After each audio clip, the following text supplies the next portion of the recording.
Hi, I'm Patricia Grabarek. And I'm Katina Sawyer, and welcome to the Workr Beeing Podcast. Today, Katina has an article for us. Do you want to give us a little sneak peek? Yes, so I am going to be talking today about how couples manage their work and life. So a lot of the research has looked at just how you as an individual manage your work and life. This is how couples set up patterns for managing their work and life, and how that impacts their ability to be resilient as a couple, and how that impacts their ability to be committed to staying within their jobs. Interesting. See, this is super relevant right now. For a reminder for everyone, we're recording this a few months out because our producer will be on leave at the time that this airs. And we are still in quarantine for the coronavirus at this point. And I feel like balancing work and life right now is very unique and interesting. Yes. And couples probably get to play with that a little bit differently right now. So I'm curious to hear Yes. about what couples are doing, or what the research shows couples do, and what might work, and go in from there. Yeah, I think the context that they studied it in is like somewhat specific, but I think a lot of the behaviors will translate not only to other contexts, but also other sorts of setups for balancing work and life. Mm-hmm. Cool. Well, that will be Yes. interesting. Yes, it will. So how are you doing otherwise, I besides am reading doing this article? good. I'm doing good. Yeah, everything's good. I've been trying a new thing where I'm trying to get up early. Usually, I sleep a little bit later in the morning, like until like 8:30 or 9 o'clock. Mm-hmm. And I'm trying this new thing where I get up at like 5:30 or 6 and try to do like 3 hours of work before everyone else wakes up. Whoa, that's like really early. I thought you were gonna say like you wake up at like 7:30, so you go like, but going 5:30 or 6, that's so Yeah, early. I'm trying to like get in 3 hours of work before anybody has any meetings with me. Wow. I've been doing it a few days this week and it's been working really well. I'm getting a lot done. Oh, do you feel rested? I'm going to bed earlier. So Uh-huh. instead of going to bed at like 1, I'm going to bed at like 11 or 10:30. Okay, so you're like just going to bed at like a normal human time. Yeah, Because you yes. were always such a late night Yes. person. So normally I would like go to bed at 1 and wake up at like 8:30, and now I'm going to bed at like 10:30 and waking up at 5:30. Wow. Well, that's going to be really rough for me when I visit you now. Usually, usually when I sleep in at your place, I don't feel so Yeah, bad because that's you're true. sleeping in too. That's true. Well, I don't know if I will continue it forever, but I am finding that having like a few hours, especially for writing purposes, Mm-hmm. having like a few hours where like I'm not getting a bunch of like there's no like distractions. I'm like, cool. This is Right. No helping me like get some emails, things no out. texts. Yeah. Yeah, that So that makes sense. yeah, so I'm actually it's like almost 8:30 right now, and I'm like, oh, maybe I'll go to bed in 2 hours. Ooh, It's nice. a brand That's new good. life. It's a brand Yeah, new life. that's quite a shift. I'm like I know. impressed. I know. I feel really like I felt as if it might be better for me. Because in the night people still send emails, but in the morning people really don't. Hmm. People need to stop sending you emails when you're working later at night. They don't ever stop. I think a lot Well, of people are like on a similar schedule though, where it's like people just get done whatever whenever, and so like, but I have like it's my own personal problem that I have like email issue, like that I don't want to not like answer before I go to sleep. Like if I could fix that issue, I'd be much better off in my life. hmm, But I'm working on creating healthier habits for myself. more balance. Practicing what we're Yes, preaching. practicing balance. And how are things going for you? Good. Now I feel inspired. Like maybe I should start my day earlier. No, I you already start your day pretty early. It's not that early. Like I'm usually logged on around 7:30, depending on how Yeah. sleepy I feel. I mean, it's early. It's definitely early, but um, I kind of have like this dream life of where I have a morning routine.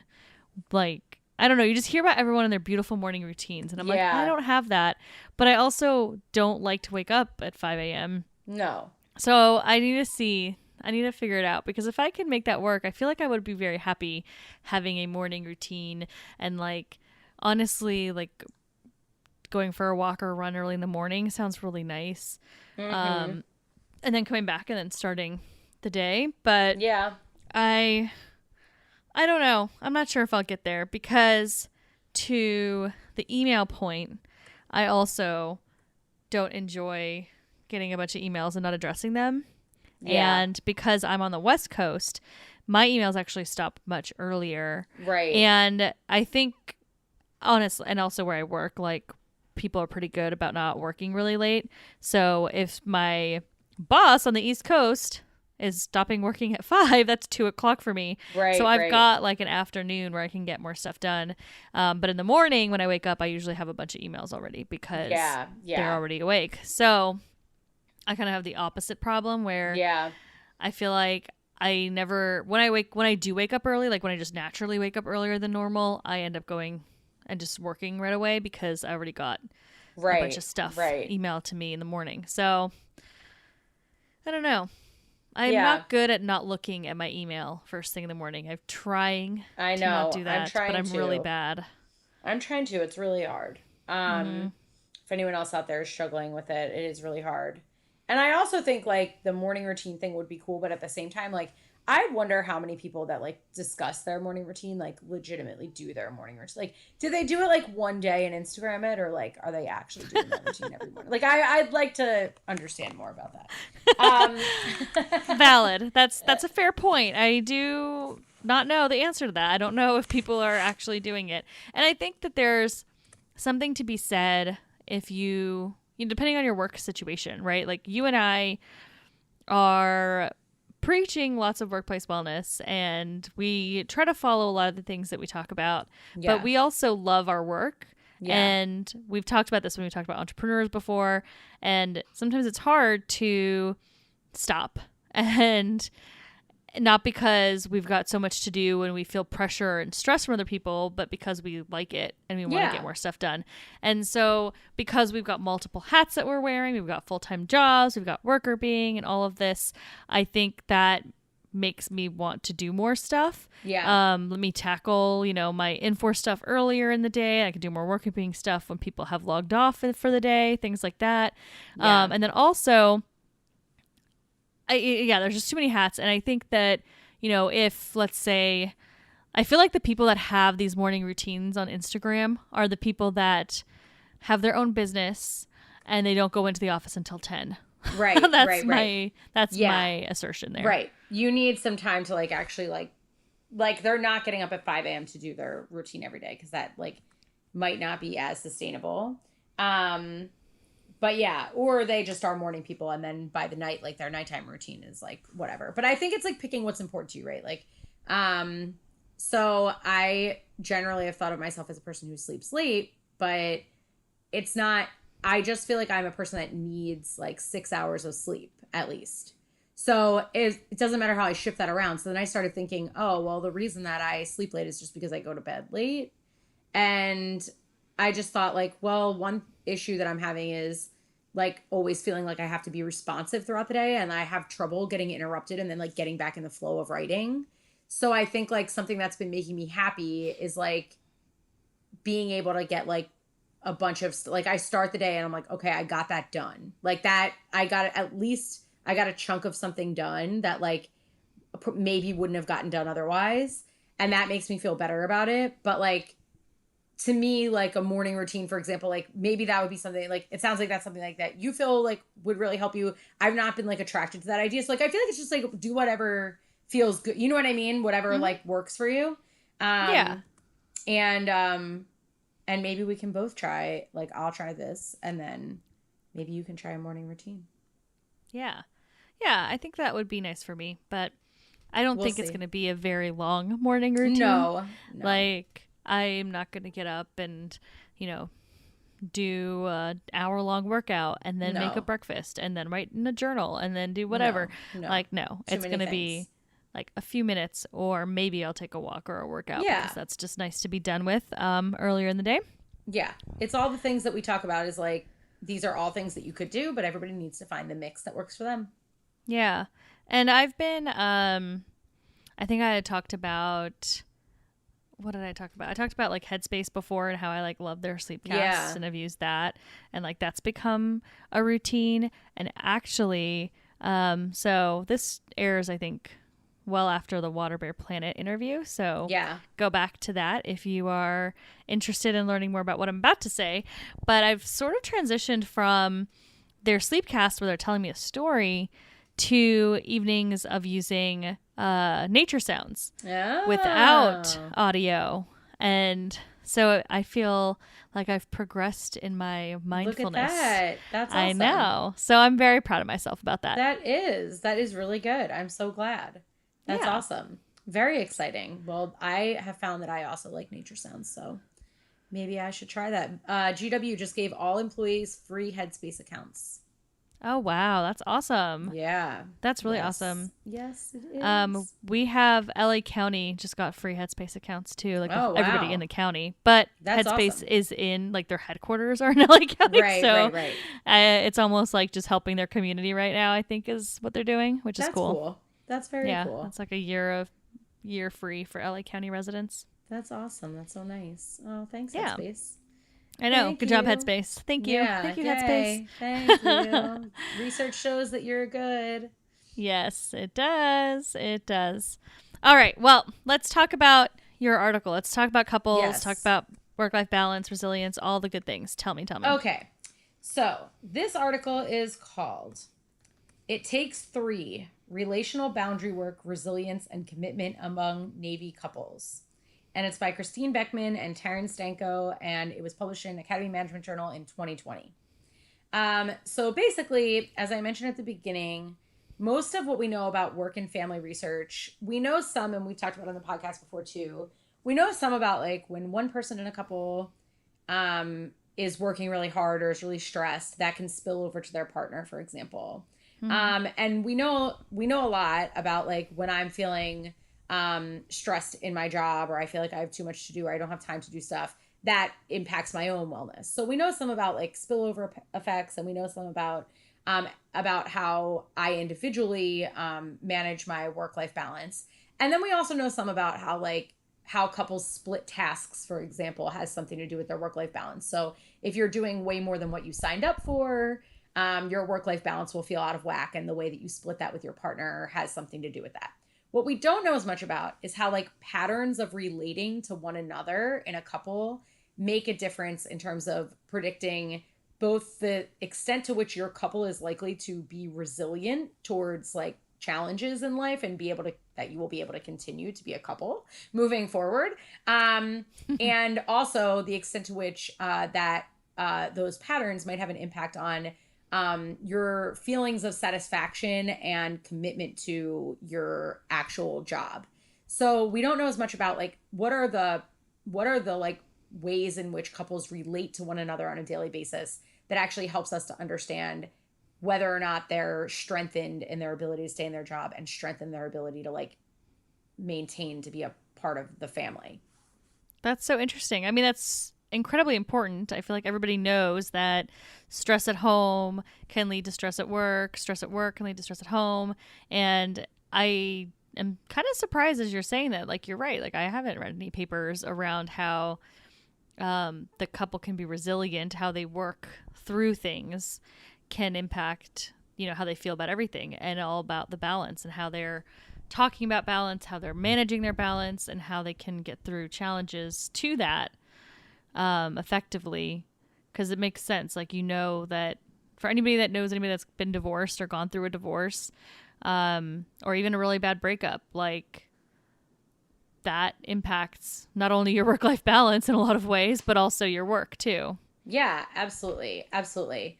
Um, yeah. And so this article basically looks at the way in which people kind of manage the boundaries between their work and life, and how that has something to do with sort of patterns that get set up between people in coupled relationships. And so they look at this through the lens of a theory called family systems theory. And family systems theory basically just looks at the ways in which relationships play a role in our lives. So, interpersonal relationships that you might have within a particular group, like a church or a school, family relationships, organizational relationships, all of the things that you're doing over the course of your life that usually like we look at it as an individual level, like how am I integrating my work and life or how am I segmenting my work and life, can be put within the context of all these other sets of relationships that are important to us. So how I integrate or segment, so do I let work and life sort of bleed into each other? Do I create like very clear boundaries between them? All of those kinds of behaviors, we can look at them in terms of how does my practice of that impact my feelings, but they also have implications for people that are operating around us. So family systems theory takes into account not just the perspective of an individual, but looks at how do these behaviors affect the whole group. Yeah, So it's that using makes that sense. theory, which is not popular in work family literature right now, which is an interesting way of looking at things. Yeah, it's a very broad way of looking at things and really Yes. looking at everybody in that system. So I think that's an important note, right? Is like you were saying, it's really how does not only has it impact how I feel, but how does it impact everybody else? Yeah. So it's looking at that whole system and not just, you know, me as an individual and how I feel about certain things. Yeah. Exactly. So they look at two specific ways that couples can relate to each other, and I'll tell you how that like plays out. But they look at whether or not the couple behaves cohesively is the first one. So do they operate as like two completely independent entities that don't really rely on each other for anything, and they make very independent decisions, and kind of like, you know, two ships in the night almost would be like the extreme of that couples are actually very separate and they're sort of people having two separate lives living in the same space. On the other extreme end of complete cohesion would be people who do every single thing together, attached at the hip, can't get away from each other, can't make decisions independently, right? So couples with low cohesion are pretty independent and separate, and couples with really, really high cohesion are extremely almost like codependent in a way. Mm-hmm. Um, the other pattern that they look at is what they're calling adjustability. I don't love the name of this. Um, but they're taking it from this model that talks about all these different dimensions of relationships. And so one of those dimensions is called adjustability. And that's basically how do you balance stability and change? And how do you modify your role to account for the other person's needs? So, if you think about it in terms of the day to day, it's like, am I able to adjust to the circumstances that are going on in a way that's appropriate? So, if you're really high on adjustability, you're overly adjusting. So, like, you're just like erratic, like, something happens and you're reacting, another thing happens and you're reacting. So high adjustability, although it sounds like it could be a good thing, is actually fairly negative. Like you just have no, you're like a weather vane that's just getting blown by the wind. Like something happens and I'm reacting, something happens and I'm reacting. I'm constantly adjusting to my circumstances in a way that like doesn't give me a core. If I'm really low on adjustability, I'm very rigid in my relationship. So it's my way or the highway. I'm not changing, regardless of what's happening with you. I'm not changing. So cohesion and adjustability are the two main things that they're looking at here in terms of patterns of couples. And being really high or really low on either one ends up not being that great. Okay. And I get why you don't like the word adjustability. As you were talking, I'm like, what about flexibility? Yeah, Like it's just a weird word. yeah. I just don't like it. Yeah. Or it almost the way they're talking about it, it almost seems like reactivity, because the way they mm, describe people who are very high on adjustability is like they're reactive. Like you say something to me and you say an angry thing to me and I'll meet your anger. You say a sad thing to me, I meet your sadness. Like I'm just very like boom boom bouncing around, right? Like mm-hmm. all over the place. Yeah. Yeah, well, fun fact, we measure a personality characteristic at Infor called flexibility, and it sounds very similar to what you're Hmm. describing, where it's like if I'm really, really high on flexibility, I will roll with every change, but like so much that it doesn't matter what the change is, I'm just going to go for it because it's a change. I'm Yeah. going to do it. Woohoo. And then on the low end, it's like what you described, like just don't want any thing to change ever. Yeah. And in the middle is kind of that happy medium. So it sounds like this concept is somewhat similar, where if you're really high on adjustability, you are reacting, adjusting constantly to a point where, like, maybe you shouldn't always be willing to change so quickly. A low end, too rigid, middle is a little bit of a happy medium. Right. Exactly. Yes. So they used in this study, the way that they looked at it was they studied 29 couples. They did 58 in depth interviews with each member of the couple. And they basically took a look at the extent to which these couples, how they felt about their relationships, how they shared roles, how they shared responsibilities. They asked them about thinking about how they make household decisions, how they manage conflict. So they asked them a bunch of questions basically about how they work together as a couple. And all of these couples were couples in which one of the people in the couple was in the Navy. And during the period of time that they were interacting in these interviews, the person was deployed. So they're picking a more extreme circumstance where you would really have to try to manage this kind of like how flexible are we? How much cohesion do we have? So they tried to pick a circumstance that would really clearly highlight that. But I actually think some of the findings are more generalizable to regular settings as well. And they also picked the Navy because the Navy specifically gives, which I thought was interesting, apparently specifically gives advice to people who are in the Navy about how to manage work and life. And they also do a training for spouses of people in the Navy for how they can best facilitate work-life balance for their partner. And so, Interesting. That is yeah, interesting. yeah, it was super interesting. And so they facilitate both, or they basically promote both like setting boundaries and also communicating. Mm-hmm. So they make it really important. They make it really clear that the family or the couple level of happiness um, is is very important for someone's success in staying committed to being in the Navy. And so they talk to them about like, you know, you should share your feelings and your thoughts and maintain an emotional connection, and like you should at over the course of your time here like communicate a lot with each other and share things just like you were in person. But then they also have a segment of the training where they tell them that if you go overboard and communicate too much, that's going to distract people and they're going to feel like they can't perform, or they're always missing one of your messages and they're going to feel bad. And they also have these guidelines like if you're mad about something or upset about something, give yourself some time before you draft a message, because you don't want to send a message to someone who's already stressed. That might be like a passing thought, but you don't actually need to air that like at this time, or maybe you would not want to make overblow the situation. So on one hand, they kind of tell people to sort of be permeable in their boundaries and like have a lot of communication and make it like you're in person. But then on the other hand, they say, well, but also given the circumstances, you should probably be careful about the content of the messages and also make sure that you're not overdoing it so the person feels like they can't attend to their work. So it's Yeah. kind of an interesting context from a work and life perspective.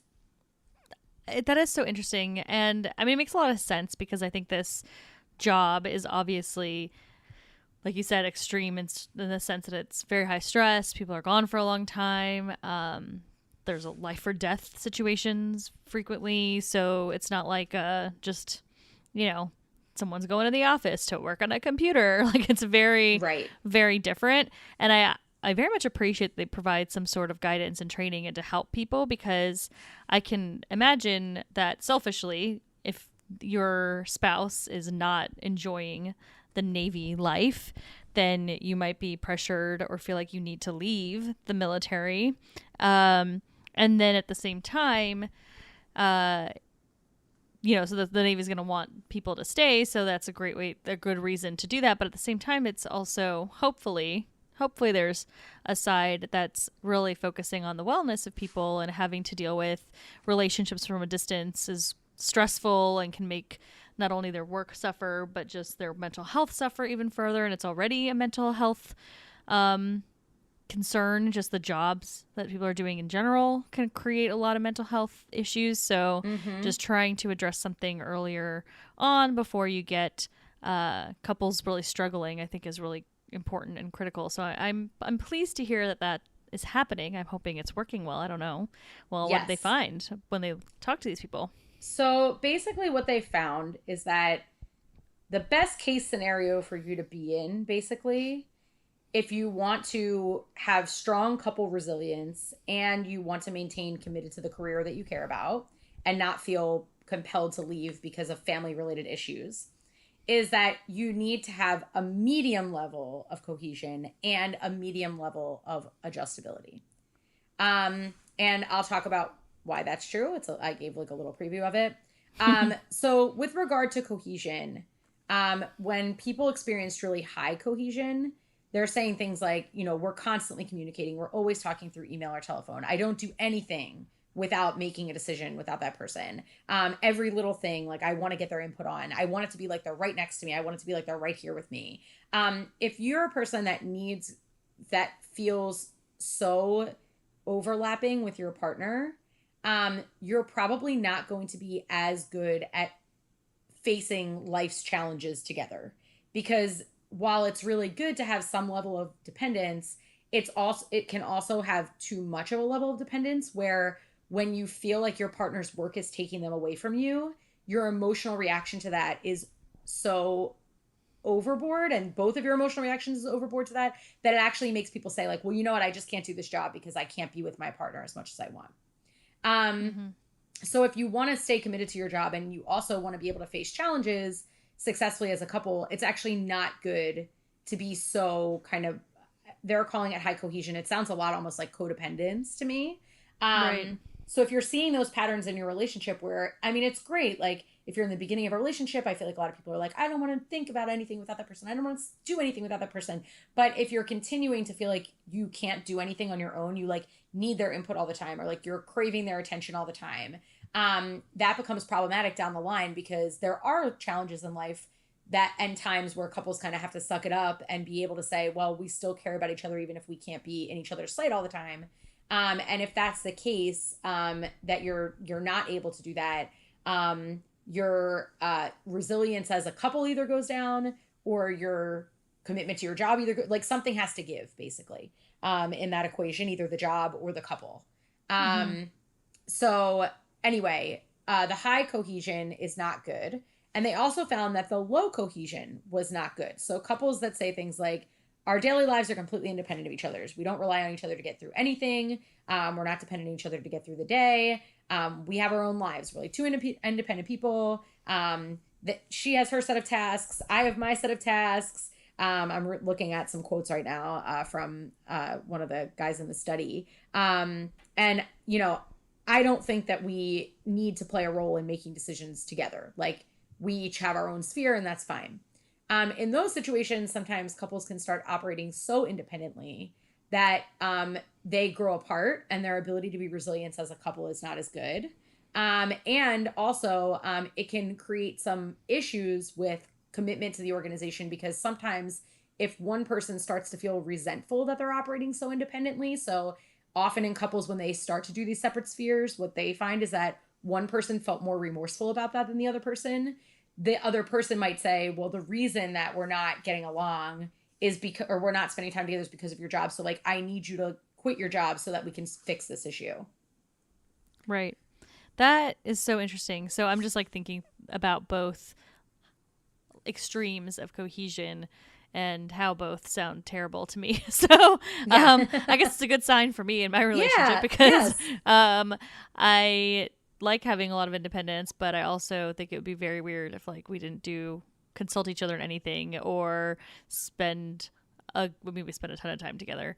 But I also feel like in the really like high end of cohesion, it sounds like a lot. Like I like having my own space, my own things, and it's okay if Danny doesn't travel with me to visit you in DC all the time, right? Like Right. that Right. just seems like a lot. So it's interesting. Just obviously, I think everybody probably listening, if they're in a relationship, is putting their relationship on that scale and trying to figure out where they are. But it makes a lot of sense that the two extremes can become very problematic. And I think in other work environments as well, if you're very dependent on a person, and no matter what work they're doing, they're probably going to have to leave the house at some point to do something for the job. Even remote workers usually go to like some meetings or something in person every once in a while, right? So if you have a hard time with a person like being out of your sight for an extended period of time, it's going to become a challenge here and there, regardless of your job. And I think the opposite is true on the low end of the scale too, that if you're so independent, then eventually you run in your own circles, and at some point something's going to give and someone's going to get upset, and something's going to have to impact either your job, your life, your relationship, something. Yeah. And that's basically what it showed. So the moderate level is like, people would say things like, the majority of things we can do by ourselves. Like, if I'm the person that's responsible for getting groceries, I don't need to like check in and say every single time I go get groceries, like, what do you want? What do you need? What do you want to eat? Like, what kind of milk do you want? Like, whatever. Like, that's like my domain, and somebody else might have another domain. But for big things, or for things that we've agreed that we want to consult each other on, we have conversations about. So it seemed like there was like ahead of time, they didn't say this, but it seemed like in a lot of the quotes, there was like ahead of time more communication in the moderate group, where people were like, yeah, we both agree that there are big things that we want to consult each other on. But generally, we remain independent on tasks that are more mundane, right? So it's not like we, feel like, okay, we need to go to the grocery store together, and we need to do laundry together, and we need to do this together, and we need to be like constantly on top of each other. Or like, yeah, they have their thing and I have my thing, and like, maybe I'll go do a bunch of stuff and not tell them about it, because that's just the way. And like, if they find out later about it and then they're upset about it, that's fine. It's my life. Like, I can do what I want. But rather like consulting each other about bigger decisions, or at least having conversations about what they consider to be a bigger decision versus not. Yeah. So that was the cohesion piece.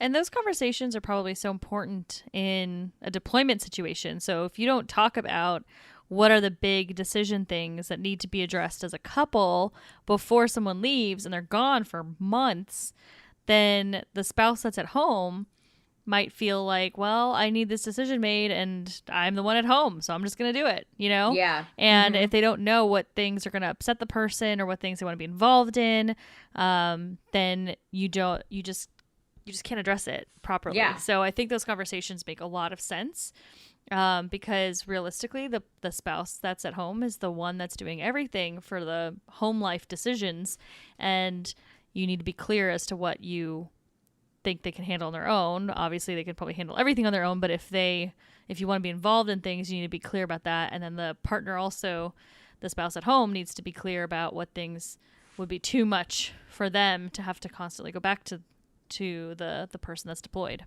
Yeah, absolutely. Yeah. And I think in normal life, if you're feeling like your relationship doesn't have a lot of breathing room, or you're feeling like you're kind of two ships in the night, it might be time to think about moving more towards that moderate window, because over time, you have a lot of more difficulty facing challenges as a couple. And that may come to a point where the couple has a conversation about, maybe it's your work. And that may cause you to feel pressure to leave a job that you really like, or you may end up resenting the job that you have, that you currently like, because you view it as a reason that your relationship is struggling. Mm-hmm. That makes sense. So the adjustability part. So if you're high on adjustability, like I said, you're kind of like a weather vane that's just getting like flopped around in the wind. So they have quotes like this. So they're talking about deciding to sell a car. So he was like, well, I don't think it's a good idea to sell the car. So I said, I also don't think it's a good idea. Then he said it was a good idea. And I said, I thought it was a good idea. And then I was like, you know what? I think I'm just going to do it. But other times I try to suck it up and work it out with him. Or sometimes I let him have free reign and try to agree more than disagree. Other times I would disagree more than agree.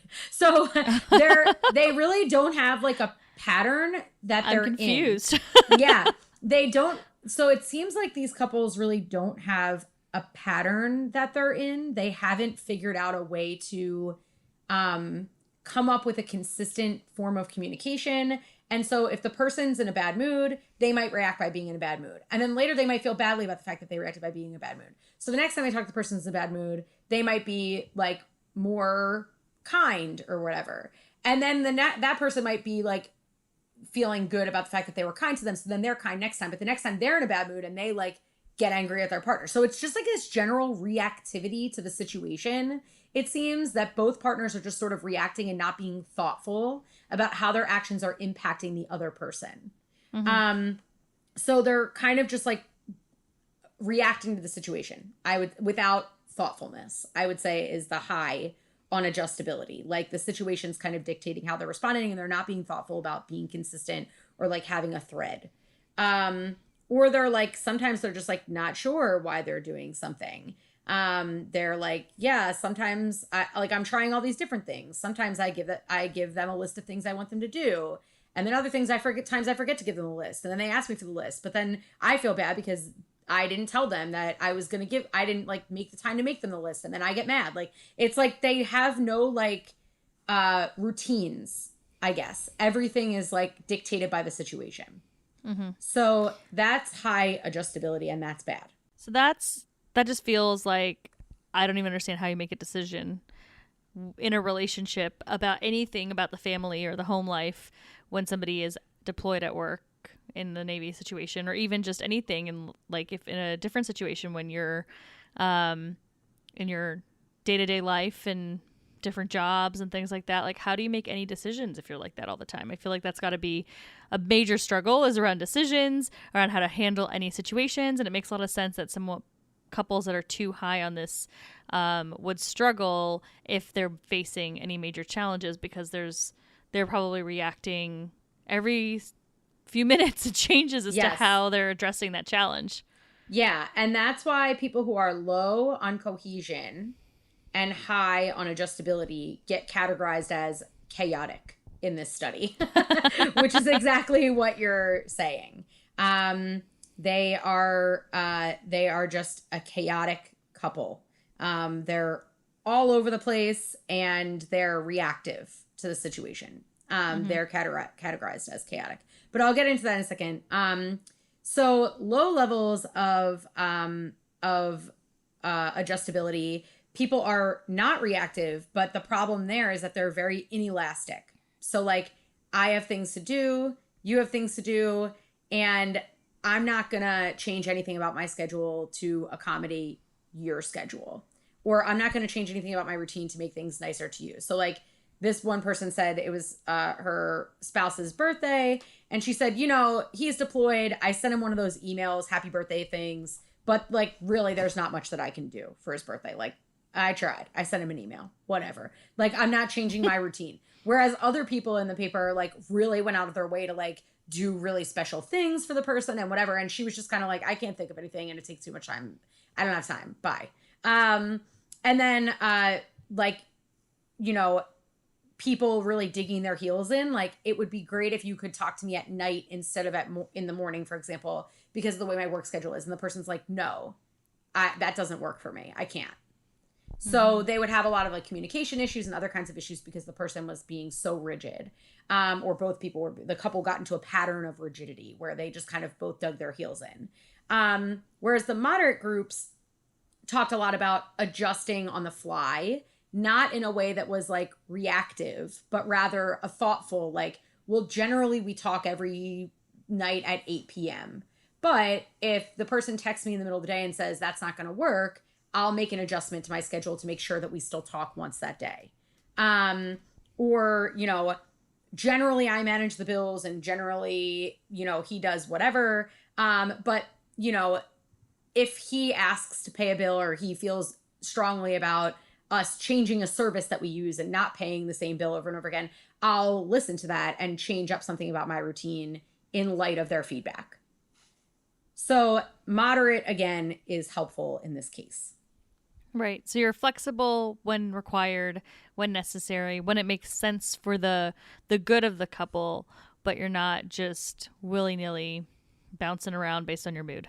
Yes, you have a normal routine that's been agreed upon, and you generally spend some time together, but you also are comfortable in your independence, is basically if you get to that point as a couple, you're more likely to be resilient, and you're more likely then to support your spouse, and you feel better about yourself, in terms of pursuing the career. So if I'm the person in the career, I feel better about pursuing the career. And if I'm supporting the spouse, I'm fully cognizant of the challenges that might be faced by whatever kind of job it is. If you're just in a normal situation, you're just working really long hours, you travel a lot or whatever. But I'm not saying to my partner, like, I can't deal with this, you need to quit this job. Yeah, that makes sense. So it makes a lot of sense that if you have that good balance, you've got the support of the other person can still have their independent career and work goals, and not have it be changed or dictated based on whatever is going on at that moment. So it makes a lot of sense that all of that balance between cohesion and, oh gosh, I already forgot it, adjustability. Yes, adjustability. Adjustability creates a better environment so that not only is a couple resilient and better off as a couple, but then they're also better off in their work environments as well. Yes. So the very last thing that I'll say, just for people who are listening and wondering, like, well, what kind of a couple am I? I'll give you the quadrants that they put people in.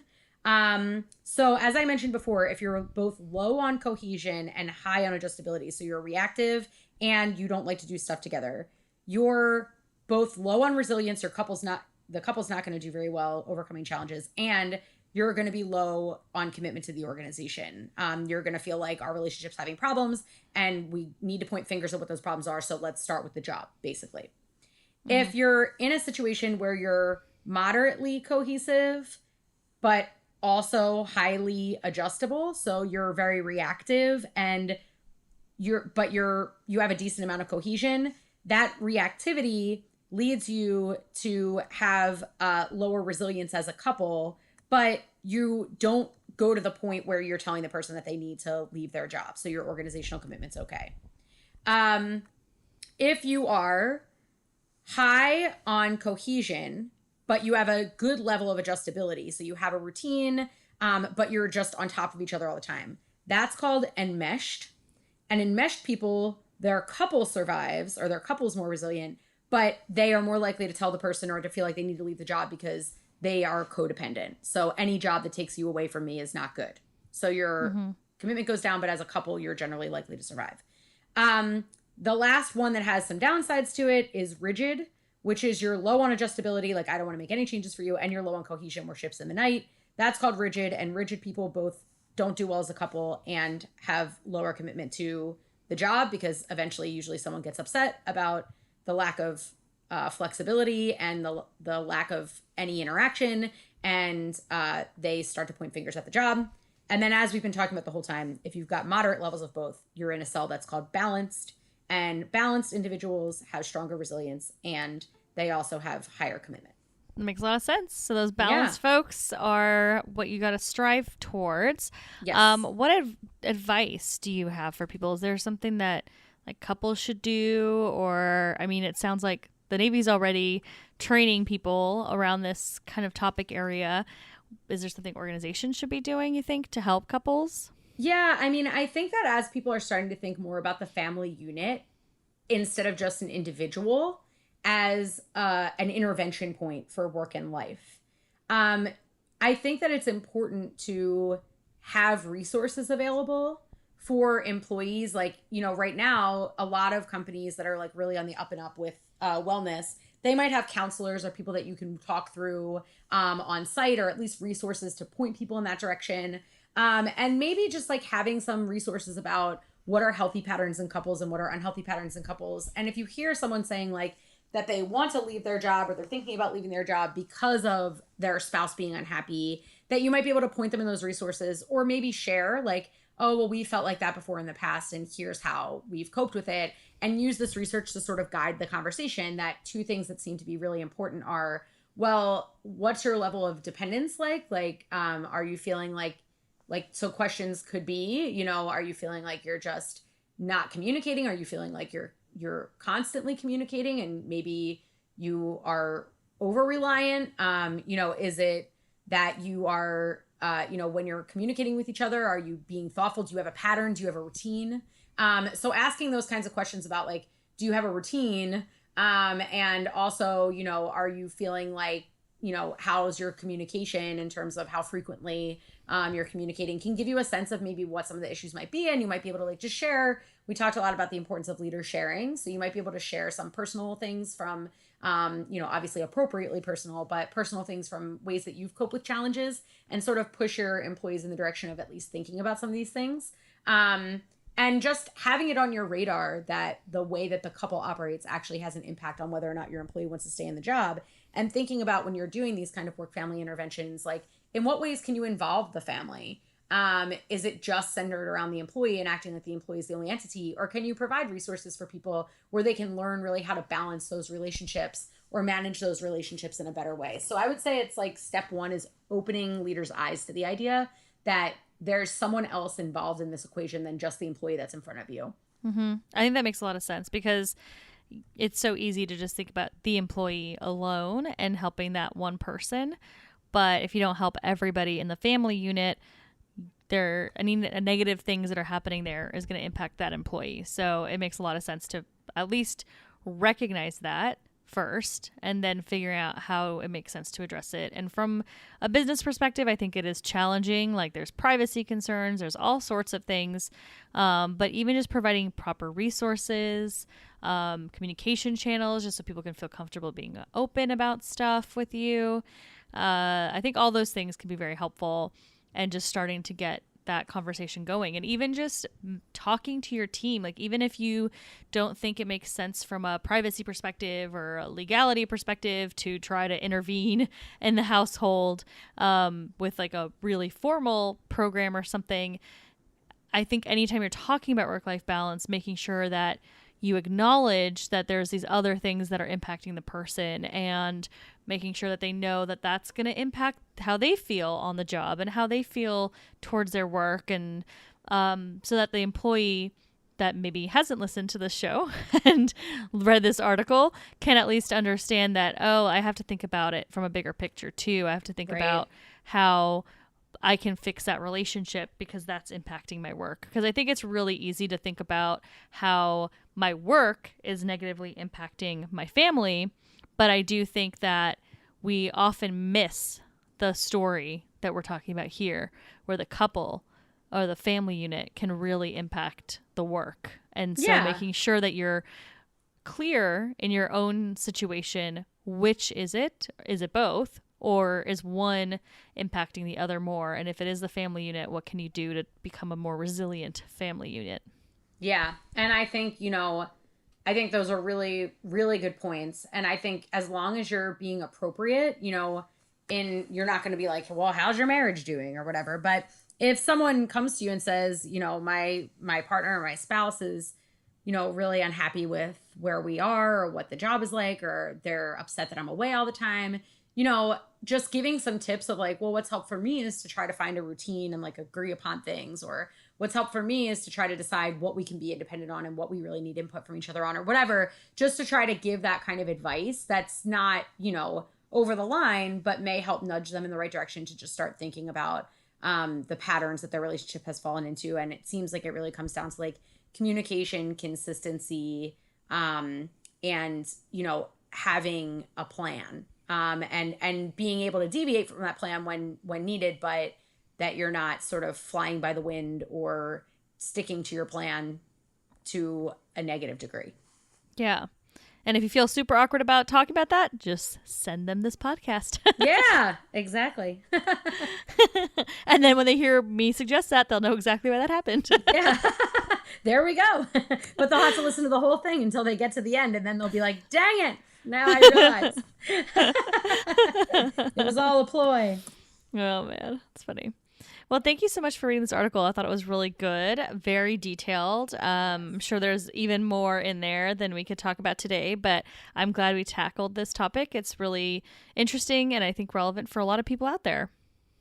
Yep. Thank you so much. I appreciate it. Great. And we'd love to hear from you listeners. Please reach out. You can contact us at contact@workrbeeing.com. You can find us on social media on Instagram, LinkedIn, Facebook, and Twitter at Workr Beeing, and on our website at workrbeeing.com. Thanks for listening. The Workr Beeing podcast is hosted by us, Patricia Grabarek and Katina Sawyer, and produced by Allie Johnson.